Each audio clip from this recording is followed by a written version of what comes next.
নমস্কাৰ বন্ধু বান্ধৱীসকল এতিয়াতো একেবাৰে ধুমুহা বৰষুণৰ বতৰ হয়নে নহয় গাইজ সেইকাৰণে এইটো কিহৰ আছিল জানেনে এইটো মোৰ আছিল বিয়াৰ আৰু আজি বিয়া হোৱা 12 বছৰে হলাক 12 বছৰত মানে একদিনো ব্যৱহাৰে কৰা নাছিলোঁ তাৰপিছত সিদিনাখন মই মানে বিহুত ঘৰত যাওঁতে একজন মানুহ মানে টাংকি এটাত মুছলিম মানুহ এজনে কেৰাচিন তেল বিক্ৰী কৰিব আহিছিল এনেতো দোকানত সাধাৰণতে কেৰাচিন তেল পোৱা নাযায় তাৰপিছত এয়া 1 লিটাৰ কেৰাচিন তেলত 200 টকা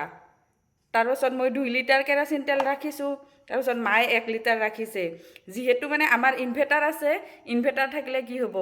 একদম হিৰ পৰ কৰি যেতিয়া বৰষুণ আহে তেতিয়াতো ইনভাৰ্টাৰটো বন্ধ কৰি দিব লগা হয় ইফালে কাৰেণ্টও গুচি যায় ইনভাৰ্টাৰো বন্ধ কৰিব লগা হয় সেই কাৰণে আমি আকৌ পুৰণি দিনৰ এই ব্যৱস্থা হেৰি কৰিছোঁ এনেকুৱাকৈ আজি মানে জ্বলাই চালোঁ লেমটো জ্বলে না নজ্বলে ট্ৰাই কৰি চালোঁ আৰু যিহেতু লেমৰ ফিটাডাল একেবাৰে এনেকুৱা চুটি আছিলে কেৰাচিন তেলটো মানে লাগে নাপায় তলৰ পৰা অলপ কেৰাচিন তেল দিলে তাৰপিছত এইডাল ফিটা আমাৰ চাকৰি কৰাসকলে বাৰু এই ফিটাডাল চিনি পাব পুলিচৰ চাকৰি কৰাসকলে এইডাল ফিটা আমি ব্যৱহাৰ কৰিছোঁ যিহেতু দোকানত মানে আজিকালি এনেকুৱা দোকানত মানে এনেকুৱা ফিটা নাপামেই যিহেতু আজিকালি এনেকুৱা লেম ব্যৱহাৰ নকৰে সেইকাৰণে আমি মানে ঘৰুৱা হিচাপে মই মানে ভাবি বুদ্ধি কৰি ওলাই এনেকুৱা ফিটা এডাল ব্যৱহাৰ কৰিলোঁ